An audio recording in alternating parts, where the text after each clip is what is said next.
कोई ऐसा बच्चा जो यहाँ पे अभी नहीं आया क्लास में? कोई ऐसा तो नहीं, क्योंकि आज बहुत इंपॉर्टेंट टॉपिक स्टार्ट होना है, जनरल ऑर्गेनिक केमिस्ट्री। और उसको करके ना लर्न लिख के भेज रहे हैं, और 5 लेक्चर वाला कंसेप्ट फॉलो करना है सब। जो 5 लेक्चर वाला कंसेप्ट बोल रहे हैं, जब तक 5 लेक्चर नहीं होगा, पहले से लेकर 5 लेक्चर तक पढ़ना तुम। कुछ चीजें ऐसी हैं जिसने 1 to 21 मेरे बेसिक लेक्चर नहीं किए हैं, उनको समझ आने में दिक्कत आएगी। 1 to 21 लेक्चर्स कर रखे हैं बहुत ढंग से, तो फिर उतनी दिक्कत नहीं आएगी। लेकिन इस साल तो सिर्फ एक बार फील लेके देखना पूरा ऑर्गेनिक का, ये ध्यान इस साल करना है ऑर्गेनिक। लास्ट ईयर जिन बच्चों ने की है, उनसे तुम बात भी कर सकते हो। जिन्होंने 3-4 महीने भी किया होगा ना, उनको भी पता लग गया होगा कि ऑर्गेनिक के अंदर क्या क्या है। तो बहुत ढंग से करना है। फर्स्ट मेरे को भी 2 टॉपिक करवाने हैं, बाईसाइक्लो स्पाइरो, और दो ही लगे ना, 2 टॉपिक, बाईसाइक्लो स्पाइरो, हाँ, क्राउन ईथर्स वगैरह। वो मैं ऑनलाइन में करा दूंगा तुम्हें। आज जो क्लास है ना, पहली क्लास है, पहली क्लास से ही इंटरेस्ट लेके आना है। इस लेवल पे ना तुम्हें कहीं पे भी नहीं मिलेगा। नहीं, जो मैटर मैं तुम्हें दूंगा, जितने क्वेश्चन मैं कराऊंगा तुम्हें, चाहे तुम बुक्स पढ़ लो या कहीं पढ़ लो, उसमें दिक्कत आएगी आएगी। इसलिए स्टार्टिंग से लेकर जितना भी चलेगा, GOC, GOC, isomerase, reaction mechanism, इसके अलावा भी टॉपिक्स हैं, लेकिन ये 3 मेन टॉपिक है। पूरी और नहीं कवर हो जाएगी। और एक नेम रिएक्शन डिस्टिंक्शन करना है, जो तुम्हें खुद से करने को दिया हुआ मैंने, ये कर लिया और नहीं खत्म है। 40% के आसपास, 35 से 40% के आसपास किसी भी पेपर में आता है। तो उससे कॉन्फिडेंस आ जाएगा अगर इस साल कर लिया। स्टार्ट करेंगे जीओसी।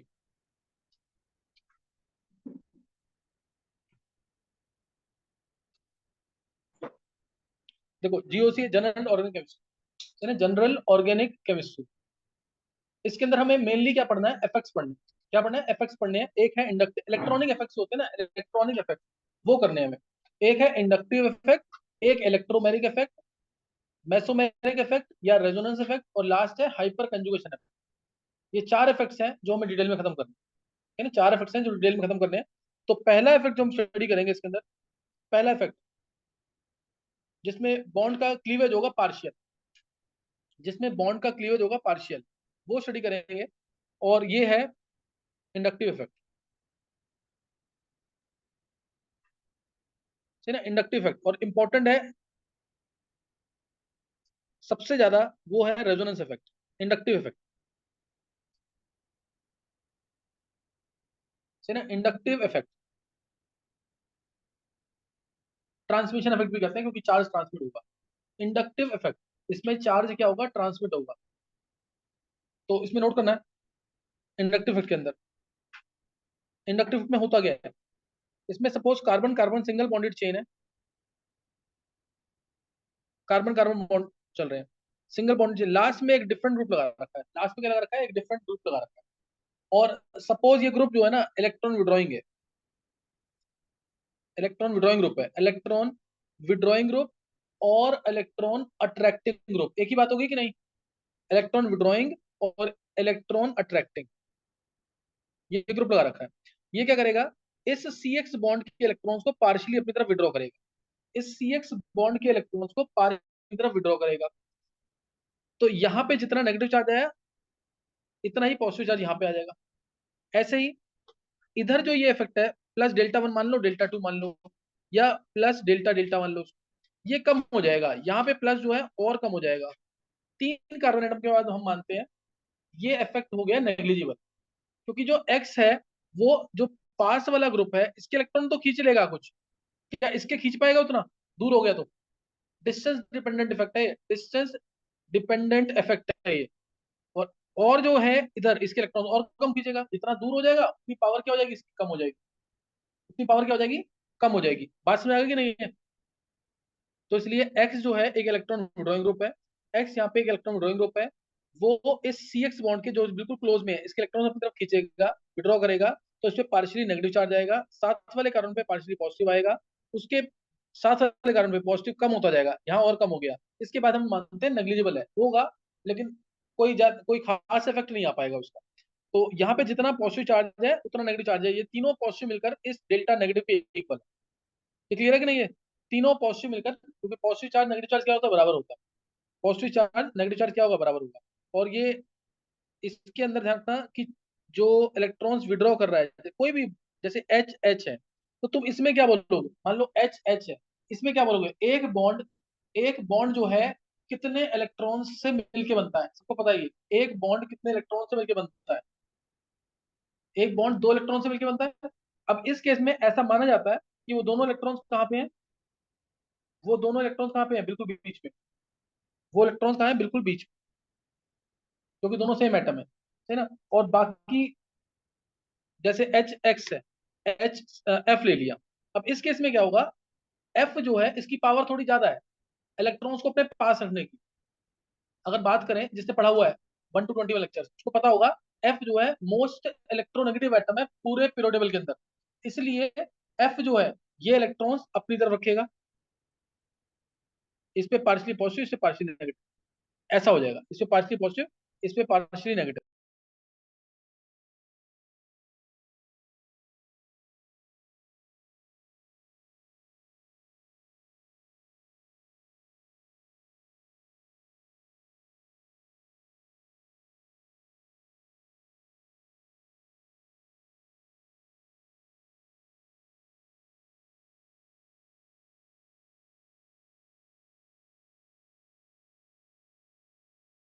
हाँ, क्लियर हो गया कि नहीं ये?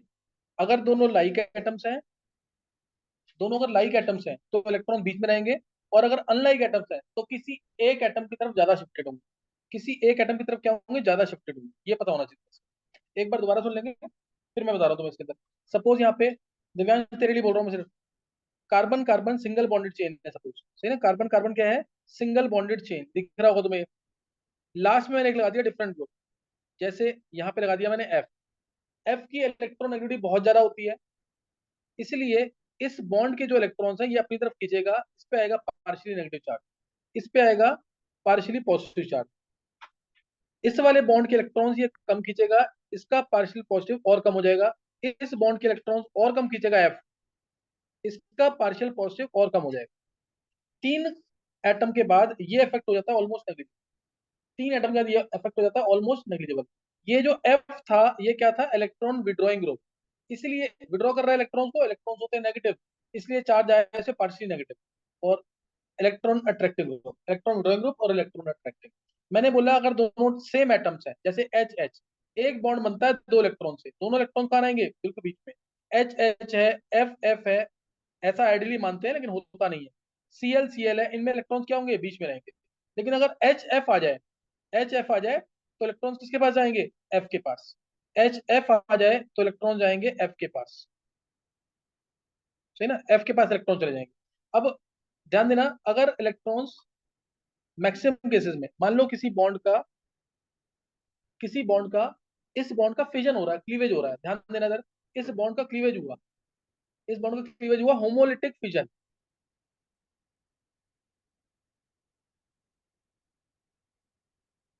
Homolytic fission, H H bond का होमोलिटिक फिजन हुआ, तो इस क्या होगा? होमोलिटिक फिजन मतलब इस बॉन्ड के अंदर जो 2 इलेक्ट्रॉन्स थे, वो एक इलेक्ट्रॉन ये ले गया, एक इलेक्ट्रॉन ये ले गया। इसको हाफ एरो से शो करते हैं, ये होता है पूरा एरो। और ऐसे शो कर रहा हूं तो ये हाफ एरो। हाफ एरो कब शो करते हैं? जब इक्वल डिस्प्लेसमेंट। एक इलेक्ट्रॉन ये ले गया तो यहाँ रेडिकल, एक इलेक्ट्रॉन दूसरा ले गया तो यहाँ रेडिकल। ये लाइन बोली मैंने। अब ऐसे ही अगर मैं कहूं इसी बॉन्ड का अगर हेट्रोलिटिक फिजन है, हेट्रोलिटिक फिजन में क्या होगा? कंडीशंस लगा के एक ही एटम इलेक्ट्रॉन्स ले गया। जैसे इलेक्ट्रॉन मान लो ये ले गया, कुछ कंडीशन लगाई हमने, जिसकी वजह से हमने मीडियम रख दिया पोलर, तो उसके इसमें ऐसा हो सकता है कि इलेक्ट्रॉन्स एक ही एटम ले जाए, तो आ जाएगा H प्लस। इसके पास इलेक्ट्रॉन जा रहे हैं, ध्यान देना, इस H के पास इलेक्ट्रॉन जा रहे हैं तो इस पे आएगा नेगेटिव चार्ज, और दूसरे पे क्या आएगा? पॉजिटिव। जो इलेक्ट्रॉन्स ले रहा है उस पे नेगेटिव, जो इलेक्ट्रॉन दे रहा है उस पे पॉजिटिव। क्या ये बात समझ आ गई है? जब एक एक इलेक्ट्रॉन गए तो क्या दिखाया मैंने? रेडिकल, रेडिकल, रेडिकल मतलब क्या है? रेडिकल मतलब एक इलेक्ट्रॉन, रेडिकल का मतलब क्या है? एक इलेक्ट्रॉन। एच के पास एक इलेक्ट्रॉन, दूसरे एच के पास एक इलेक्ट्रॉन। और अगर हुआ हेट्रोलिटिक फिजन, अगर इसका हेट्रोलिटिक फिजन हुआ कुछ कंडीशन लगा के, से पोलर मीडियम में। जो होमोलिटिक फिजन होता है ना, वो होता है non polar medium. Non polar यानी कोई पोल्स नहीं है, पॉजिटिव और negative pole, non polar medium में। और यहाँ हेट्रोलिटिक फिजन जो हुआ है, ये क्या हुआ है? Polar medium. Non polar medium या गैसियस मीडियम है तो होमोलिटिक फिजन होगा। तो क्या होगा? Homolytic fission. चाहे मैं HCl भी ले लूं, HCl लिया और मैंने मीडियम लिया नॉन पोलर, तो इसका होमोलिटिक फिजन होगा। तो उसका होमोलैटिक फिजन होगा और आएगा H radical plus Cl radical. और अगर मैंने मीडियम ले लिया पोलर, पोलर लिया तो उसका हेटेरोलिटिक फिजन। कंडीशंस के थ्रू हम चेंज कर सकते हैं, H plus plus Cl negative, ये Cl इलेक्ट्रॉन ले जाएगा, Cl ज्यादा इलेक्ट्रोनेगेटिव है। क्या तुम्हें होमोलैटिक फिजन और हेटेरोलिटिक फिजन में कुछ समझ आया? क्या बोला मैंने?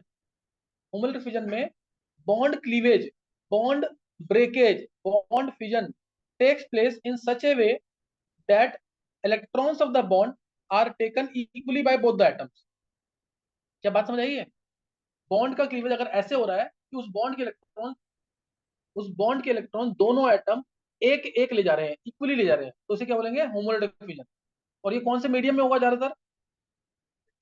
गैशियस या नॉन पोलर मीडियम, गैशियस या नॉन पोलर के अंदर। और अगर बॉन्ड का क्लीवेज ऐसे हो रहा है कि इलेक्ट्रॉन जो है एक ही एटम ले जा रहा है, तो उसे क्या बोलेंगे? Heterolytic fission. तो उसे बोलेंगे हेट्रोलिटिक फिजन। क्या ये बात समझ आ गई? होमोलिटिक फिजन, हेट्रोलिटिक फिजन समझ आ गया? अब तुम में से कोई भी 12th वाले बच्चे बैठे हैं वो रुकेंगे थोड़ा सा, तुम्हें ये बताना है, बताओ होमोलिटिक फिजन में ज्यादा एनर्जी लगेगी कि हेट्रोलिटिक फिजन में? 11th वाले बच्चे सोच के देंगे आंसर पर, जिसने वो 21 लेक्चर पढ़े हैं या जिसने 10th क्लास में पीरियोडिक प्रॉपर्टीज पढ़ा हुआ है, वो आसानी से आंसर। होमोलिटिक फिजन में ज्यादा एनर्जी लगेगी हेट्रोलिटिक फिजन में, with proper reason. Homolytic fission में या हेट्रोलिटिक फिजन में?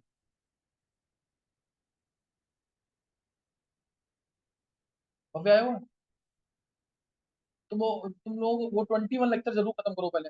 संडे तक मैंने बोला हुआ भेजे ना लेक्चर में, उसको खत्म कर ले। अगर ढंग से कुछ, अगर 15 अगस्त तक रनिंग करनी है ना ढंग से जीओसी, तो वो कर लेना जरूर। अतुल ने किया हुआ ना? चलो, एक वो हर्षित का बैठा है,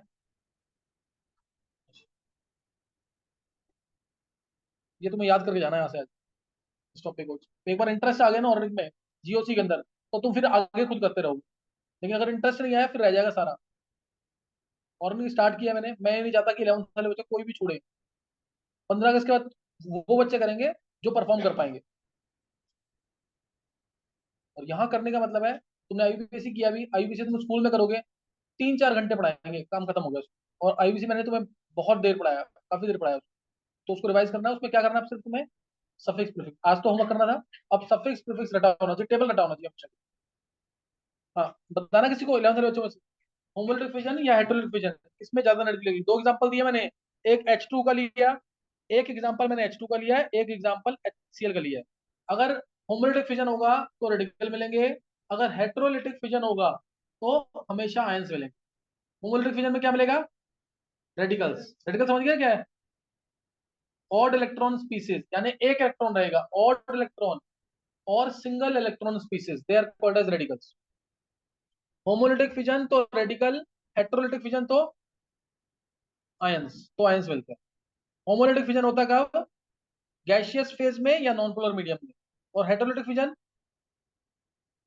पोलर मीडियम में। अब ये बताना है सोच करके कि होमोलिटिक फिजन में या हेटेरोलिटिक फिजन में किसमें एनर्जी ज्यादा लगेगी?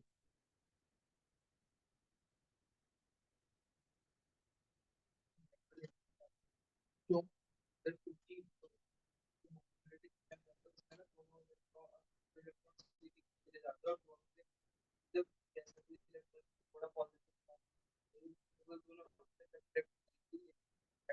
नहीं नहीं, आंसर सही है, रीजन भी, रीजन है ही नहीं सही।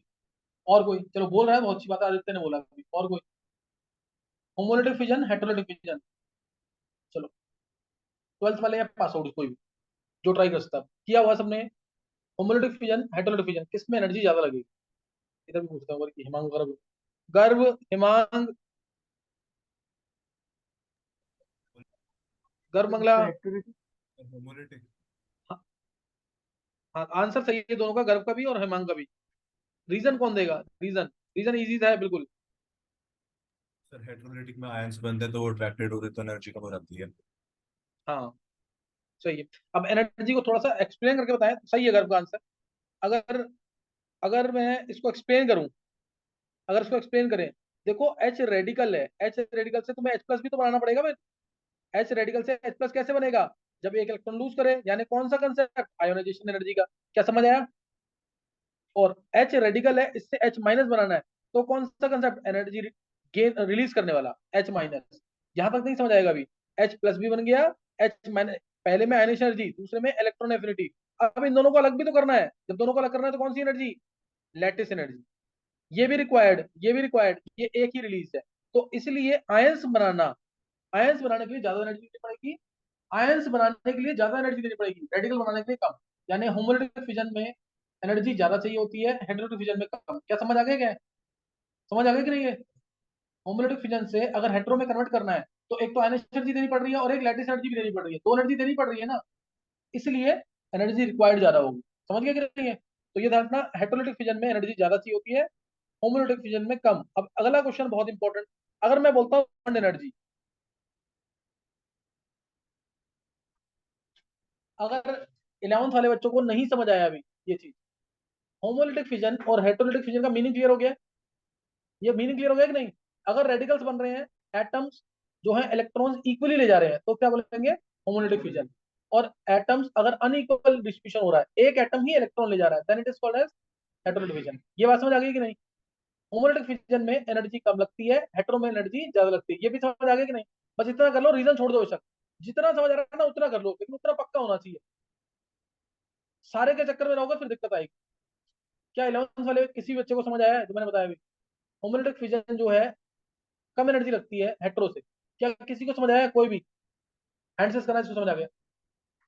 ये कौन है? मोदित को समझ आ गया, आदित्य को, आयुष को। अच्छा 10th में भी देखो, दिया को समझ आ गया, फिर को समझ आना चाहिए, जिसने वो 21 अक्षर पढ़े हैं तो समझ आ जाएगा। आयुष को एक्सप्लेन कर लेंगे।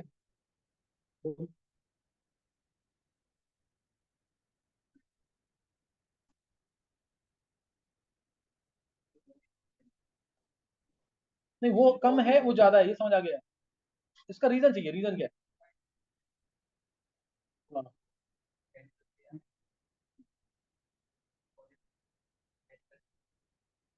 आयन एनर्जी लगेगी, और दोनों वो रिलीज होती है, वो रिलीज होती है, अलग करेंगे तो लैटिस एनर्जी। चलो सही है, थोड़ा बहुत समझ आ गया, बहुत है। अब मैं अगर मैं बोलता ना बॉन्ड एनर्जी, मैंने बॉन्ड एनर्जी बोला सब कुछ, तो इसमें Cl2 से क्या बनेगा बताओ, Cl plus plus Cl minus, या फिर Cl2 से दो Cl रेडिकल बनेंगे, बॉन्ड एनर्जी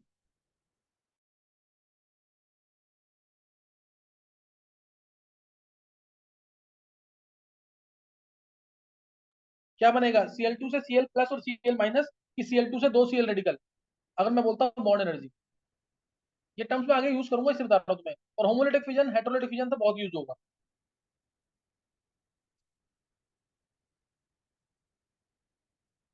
बोलो, बॉन्ड एनर्जी जब मैं बोलता हूँ ना, ध्यान रखना, डेफिनेशन प्रॉपर लिखी होती है, वर्ड यूज नहीं करते, मिनिमम वर्ड जरूर यूज करना है। Minimum amount of energy required to break one mole of bonds, minimum लिखते हैं उसके अंदर। यानी क्या बनेगा, रेडिकल की आयंस, मिनिमम बोल रहा हूं मैं, रेडिकल की आयंस। मिनिमम का मतलब क्या है, रेडिकल में मिनिमम होता, होमोलिटिक फिजन में मिनिमम होता है कि हेटेरो में? कम लगती है ना उसमें, तूने कुछ भी समझा नहीं है। हेटेरो में कम लगती है कि होमो में? किसमें लगती है कम आयुष? अभी तो बताया, होमोलिटिक फिजन में रेडिकल बनते हैं, हेटेरो में आयंस बनते हैं, आयंस में अलग अलग करना, आयन एनर्जी देना, ज्यादा नहीं थी?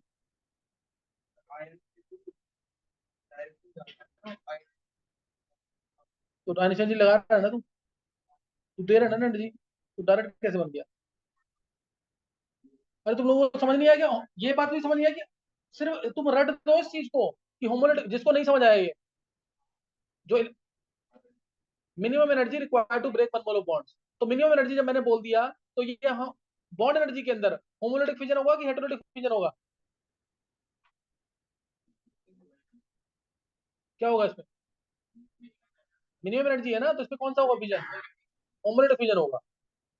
ये ना अभी, जैसे कई बार मैंने इंटरव्यू भी लिया ना, तो उसमें टीचर से पूछ लिया कि इस बॉन्ड को तोड़ेंगे तो क्या बनेगा, HCl बॉन्ड को तोड़ेंगे तो क्या बनेगा, तो वो H प्लस और Cl माइनस बनाते हैं, वो गलत है। क्या बनेगा उसमें, H रेडिकल और Cl रेडिकल। मिनिमम एनर्जी का मतलब ये है। और इसके ऊपर क्वेश्चन शायद 2019 या 20 में IIT एडवांस में आया हुआ। तो यहाँ का, जब भी बॉन्ड तोड़ना है, बॉन्ड एनर्जी तुम बोल रहे हो, तो क्या बनेंगे, रेडिकल बनेंगे। होमोलिटिक फिजन होगा हमेशा, हेटेरोलिटिक फिजन नहीं करना। सही है। बॉन्ड स्ट्रेंथ कोई तुमसे पूछ रहा है तो इसका मतलब तुम रेडिकल में तोड़ रहे हो। किस तोड़ेंगे? रेडिकल के अंदर। क्वेश्चंस में बहुत ज्यादा डिफरेंस नहीं आता, लेकिन मीनिंग क्लियर होना चाहिए। अच्छा, मैंने तुम्हें ये बता दिया यहाँ पे होमोलिटिक फिजन क्या है, हेटेरोलिटिक फिजन क्या है। बॉन्ड एनर्जी की डेफिनेशन मैंने पहले भी बताई हुई है ना। Minimum energy required to break, हम बोल देते हैं जल्दी में कि energy required to break one mole of bond, लेकिन एक्चुअल क्या है? Minimum energy required to break one mole of bond and radicals are formed, not ions. अच्छा, अब यहाँ पे मैंने तुम्हें अभी इलेक्ट्रॉन विड्रॉइंग ग्रुप बता दिया तुम्हें कौन से हैं, कोई डाउट तो नहीं आता? इलेक्ट्रॉन विड्रॉइंग इफेक्ट बताया मैंने तुम्हें कि जो ग्रुप ऐसा डिफरेंट ग्रुप है वो इलेक्ट्रॉन विड्रॉ कर रहा है तो इलेक्ट्रॉन विड्रॉइंग इफेक्ट होगा। और विड्रॉइंग इफेक्ट है कभी भी केमिस्ट्री के अंदर, ऑर्गेनिक केमिस्ट्री में, कोई ग्रुप इलेक्ट्रॉन विड्रॉ कर रहा है, कोई ग्रुप इलेक्ट्रॉन विड्रॉ कर रहा है किसी भी तरीके से, तो माइनस वर्ड यूज करना। क्योंकि इलेक्ट्रॉन जब खींचेगा कोई तो उस पर चार्ज माइनस आएगा, तो उससे माइनस आई आएगा, या माइनस आर आ जाए, या माइनस ई आ जाए, या माइनस एच आ जाए। माइनस का मतलब क्या है? इलेक्ट्रॉन विड्रॉ कर। इंडक्टिव है तो इलेक्ट्रॉन विड्रॉ हो रहे हैं किसके? सिग्मा बॉन्ड के। रेजोनेंस है, इलेक्ट्रॉन विड्रॉ हो रहे हैं और रेजोनेंस हो रही है। माइनस एच, माइनस हाइपरजोनेशन है, इलेक्ट्रॉन विड्रॉ हो रहे हैं और एक सॉर्ट ऑफ रेजोनेंस हो रही है। समझ गए कि नहीं है? तो ये बस माइनस का मतलब क्या है पता लग गया कि नहीं? कि इलेक्ट्रॉन्स विड्रॉ हो रहे हैं, इलेक्ट्रॉन विड्रॉ हो रहे हैं। अभी मैंने इलेक्ट्रॉन ड्रॉइंग ग्रुप किया था, ऐसे ही इलेक्ट्रॉन यहाँ पे जो है carbon carbon single bonded chain है, क्या यहाँ पे जो ग्रुप है, क्या यहाँ पे जो ग्रुप है डिफरेंट ग्रुप, क्या वो इलेक्ट्रॉन डोनेट नहीं कर सकता? क्या कर सकता है ना? तब इसमें चार्ज क्या आएगा? पॉजिटिव। और इस पे क्या आएगा? Partial negative. इस पे पार्शियल पॉजिटिव कम हो जाएगा, इससे पार्शियल पॉजिटिव क्या हो जाएगा? नेगेटिव क्या हो जाएगा? और कम हो जाएगा। क्या ये बात समझ आ गई कि नहीं? उल्टा भी हो सकता है ना। तो इसलिए इंडक्टिव इफेक्ट या ट्रांसमिशन इफेक्ट कितने टाइप्स का होगा? दो टाइप्स का, एक प्लस आई एक माइनस। एक होगा प्लस आई और एक minus I, depending upon the different group attached.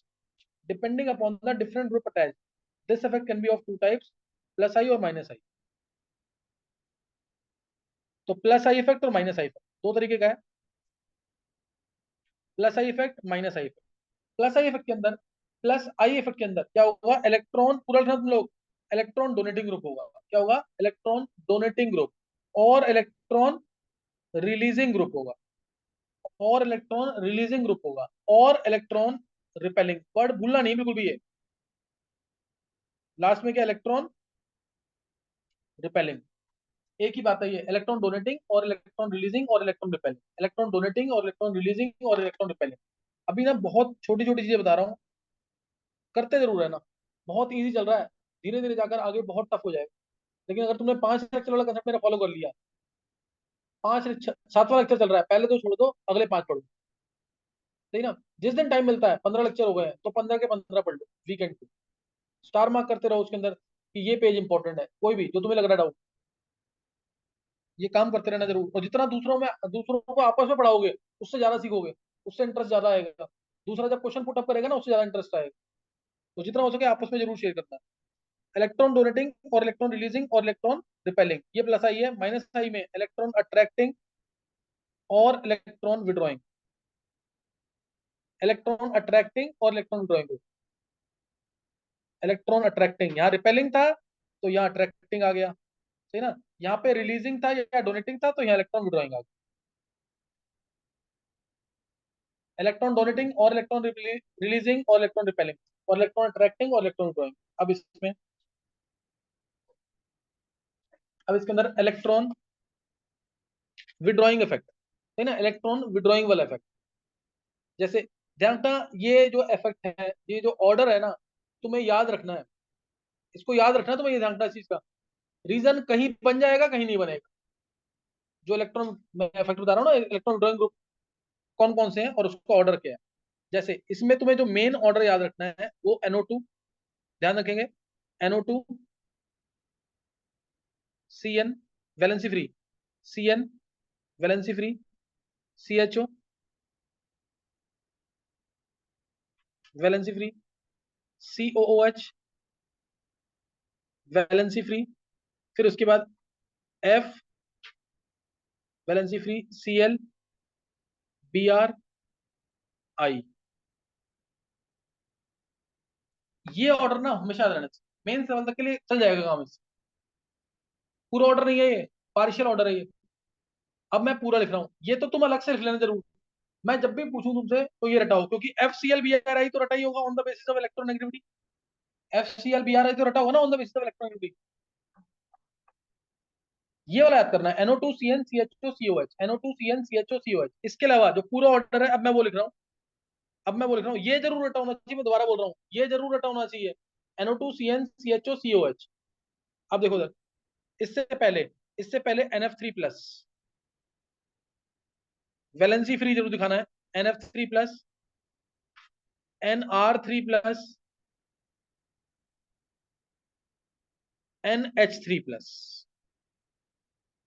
ये तीन ऐसे आगे। देखो सिंपल सी बात है, अगर प्लस चार्ज है ना, तो 99.99% केसेस, 99.99% केसेस में वो हमेशा ज्यादा विड्रॉइंग होगा कि किससे, वो हमेशा ज्यादा किससे विड्रॉइंग होगा, प्लस चार्ज है तो उसको इलेक्ट्रॉन चाहिए ना। प्लस का मतलब क्या, उसको नेगेटिव चाहिए, यानी नेगेटिव मतलब इलेक्ट्रॉन चाहिए, इसलिए वो ज्यादा विड्रॉइंग होगा किससे, न्यूट्रल वाले से। इसलिए तो क्या होगा, ज्यादा विड्रॉइंग होगा किससे, न्यूट्रल वाले से। तो ये याद करना तुम्हें आगे। और इसके आगे जो आई के बाद, आई के बाद क्या किसी को याद है, लास्ट ईयर भी मैंने बताया होगा, माइनस आई इफेक्ट का ऑर्डर तुम्हें याद करना है। रीजन बनेगा इसका, हर जगह नहीं बनेगा, क्या आएगा इसके आगे, ओ एच, वो है फिर ओ आर फिर वैलेंसी ओ फ्री। एच। हाँ ओ एच आ गया, ओ एच से पहले भी लिखना है तो ओ आर लिख सकते हो। फिर आ गया NH2, valency free, O H NH2, O H NH2, valency free, O H आ गया, फिर NH2 आ गया। इसके अलावा आ जाएगा फिर C triple bond CH, valency free. फिर इसके बाद आ जाएगा फिनाइल ग्रुप, वैलेंसी फ्री। फिर आ जाएगा इथिनाइल ग्रुप। ये पूरा ऑर्डर लिख दिया मैंने, ये पूरा ऑर्डर लिख दिया यहाँ पे। इसका रीजन मैं बना सकता हूँ, ऐसा नहीं रीजन नहीं बनेगा बिल्कुल, लेकिन याद करोगे ज्यादा अच्छा रहेगा। याद करना है इस चीज को बिल्कुल ढंग से, इससे फायदा मिलेगा अलग से। अब जैसे ये चीज है, मैं पूरा पढ़ा दूंगा आज तुम्हें, इस चीज को तुम अलग से कॉपी बना लेना, उसमें लिख देना माइनस आई इफेक्ट का ऑर्डर, माइनस कोई भी ग्रुप, कोई भी ग्रुप, सारे ग्रुप ही है यहाँ पे, चेक करो बार, सारे ग्रुप्स है ना, अकेला एटम तो नहीं है कहीं पे भी, इनको छोड़ के, इनको छोड़ के क्या कहीं अकेला का एटम है, इन सब की withdrawing tendency with respect to H ज्यादा होगी, ये मतलब है इसका, विड्रॉइंग किसके रिस्पेक्ट में, विद रिस्पेक्ट टू किसके, एच।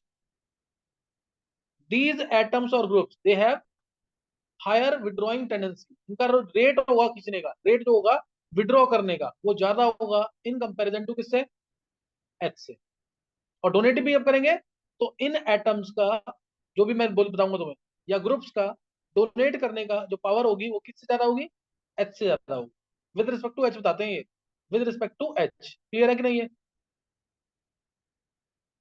तो ये ध्यान रखना इसके अंदर, माइनस इफेक्ट का पूरा ऑर्डर है ये, एज इट इज रटा होना चाहिए।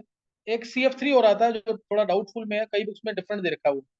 जैसे मैं अगर बोलता हूँ तो मैं NH3+ के बाद CF3 फिर NO, कई बुक्स में थोड़ा चेंज भी दे रखा है इसको। बाकी जो मैंने लिखा तुम वही याद करो, जो लिखा है वो याद, इसको याद कर लेना, माइनस आई इफेक्ट का ऑर्डर याद कर लेना जरूर, इसको इंपॉर्टेंट है। Minus I withdrawing effect, withdrawing minus I effect, उसका ऑर्डर। अब इसमें रीजन जो है ना, रीजन अभी देखो, NF3+, ये तो समझ आ गया होगा तीनों, NF3+, NR3+, NH3+, ये आ गया। NO2, NO2 N पे एक्चुअल में इसमें कोऑर्डिनेट बॉन्ड आता है, डबल बॉन्ड O और माइनस। तुम्हें ऑर्डर याद करना, मैं दोबारा बोल रहा हूँ, मैं हिंट दे रहा हूँ, जैसे यहाँ पे चारों में समझ आ गया on the basis of electronegativity, यहाँ समझ आ गया ना on the basis of electronegativity. अब जैसे मैं यहाँ पे बोल दूं कि OH को क्यों पीछे कर दिया है, जबकि OH की, O की इलेक्ट्रोनेगेटिविटी जो है वो तो किससे ज्यादा है, Br से भी ज्यादा है, I से भी ज्यादा है, Cl के कंपैरिजन में, Cl के कंपैरिजन में Cl सेल की ज्यादा ही मानते हैं, तो OH को पीछे क्यों किया, क्या क्वेश्चन समझ आ रहा है। N है, N की इलेक्ट्रोनेगेटिविटी तो उससे ज्यादा है I के साथ, I से ज्यादा, फिर इसको पीछे क्यों किया, समझ आ रही बात नहीं है। मैं तभी बोल रहा हूँ ये ऑर्डर याद करने का, फिर भी तुम में से क्या कोई रीजन बना के दे सकता है मेरे को, ये किसने बोला, ये किसने आंसर दिया है? बहुत अच्छे मुद्दे। अब जैसे इसमें तुम्हें कुछ तो अलग दिख रहा है ना, जिस दिन तुम आंसर देख करके रीजन बनाना सीख गए, केमिस्ट्री में यही चीज है, ध्यान रखना। तुम्हें आंसर दे दिया, वो तो एक्सपेरिमेंटल होता है ना, ये रिजल्ट आ गया है, रीजन तुम्हें सोचना है, लेकिन वो सही होना चाहिए रीजन। तुम्हें आंसर मैंने बता दिया कि OH जो है it is less withdrawing in comparison to Cl और Br और I। क्यों है? जबकि O इज मोर इलेक्ट्रोनेगेटिव, क्योंकि O के साथ क्या आया हुआ है, देखो H आया हुआ है कि नहीं? O के साथ क्या आया हुआ है? H। O तो खींच रहा है वो अपनी पूरी ताकत लगा रहा है खींचने की। इधर क्या है? Cl है, Cl की इलेक्ट्रॉनिटी जा रहा है, Cl भी खींच रहा है किसी से इलेक्ट्रॉन्स, और O भी खींच रहा है, लेकिन O का जो नेगेटिव खींचने की पावर है वो थोड़ी सी कम हो गई है। क्यों? क्योंकि कुछ ये यहाँ से खींच चुका है पहले से। नहीं समझ बात? मान लो O की खींचने की पावर 10 की थी, Cl की खींचने की पावर 8 की थी, सही ना? Cl की 8 की थी या 9 की थी, तो Cl तो अपनी 8 की पावर से खींचेगा ना, पूछा पूरा यहाँ पे खींचेगा। यहाँ पे जो OH है, यहाँ जो OH है उसने यहाँ पे 4 की पावर से पहले खींच लिया इलेक्ट्रॉन, तो उसकी कितनी पावर बची अब? 6। कुछ समझ आ रहा है कि नहीं है? इसलिए पीछे आ गया, H के लगे होने की वजह से। जो इधर मुदित ने सोच के बता दिया। क्या तेरे दिमाग में यही था कुछ कि कुछ और था मुदित? जो तूने अभी रीजन दिया है कि H लगा हुआ है इसमें, यही सोच? आपने बताया ना विक्रम पावर है चलो सही। एच की क्योंकि कुछ पावर इसकी यहाँ लग गई है, कुछ पावर दो जगह डिस्ट्रीब्यूट होगी ना पावर, लेकिन Cl की पावर तो एक ही जगह लगेगी जिससे अटैच होगा। Cl की पावर तो एक ही जगह लगेगी ना जहां से जिससे अटैच होगा, इसीलिए ज्यादा माइनस आई इफेक्ट है। तो ऐसे तुम सोच सकते हो केमिस्ट्री के अंदर से ना। अब इसके अलावा, अब जैसे यहाँ पे कोई रीजन नहीं बनेगा, अब देखो उधर F तो हाईली इलेक्ट्रोनेगेटिव एटम है, फिर ये COOH इनसे कैसे पीछे हो गया? इनसे कैसे पीछे हो गया है? समझ आ रही बात कि नहीं? अब इनसे कैसे पीछे हो गए? तो ये ऐसी चीजें हैं, इसलिए मैं तुम्हें बोल रहा हूँ ये ऑर्डर तुम्हें याद कर। 99% मैं रीजन यहाँ सारा बना दूंगा, क्या पता इसका भी कोई रीजन बना ले, लेकिन टफ है इस चीज को बनाना। Y F is less withdrawing in comparison to CHO COOH इस टाइप से। कार्बन भी इनके अंदर sp2 हाइब्रिडाइज है, कह सकता है। जैसे ये CHO लगा हुआ मान लो, ये O इलेक्ट्रॉन विड्रॉ कर रहा है, O विड्रॉइंग है, साथ में हेल्प कर रहा है ना C की इलेक्ट्रॉन खींचने में। O जो है C की हेल्प कर रहा है इलेक्ट्रॉन खींचने में। कार्बन पहले से ही sp2 था, sp2 है ना ज्यादा विड्रॉइंग, लेकिन याद ही करना पड़ेगा, कोई खास रीजन नहीं। केमिस्ट्री में कई चीजें आएंगी ऐसी जो तुम्हें याद करनी है। मैं तुम्हें दोबारा बोल रहा हूँ, जिसको कुछ समझ आ गया अच्छी बात है, जिसको ढंग से करनी है, और नहीं इस माइनस आई के ऑर्डर को पूरा याद कर लेना एज इट इज। बहुत जगह यूज करूंगा मैं माइनस आई का ऑर्डर, सही ना? तो उसको पूरा याद कर लेना as it is. Next step है plus I effect. Plus I effect, plus I effect इसमें फिर भी थोड़ा सा रीजन हो सकता है। जैसे मैंने बोला तुम्हें, प्लस आई इफेक्ट जो एल्काइल ग्रुप होता है ना, R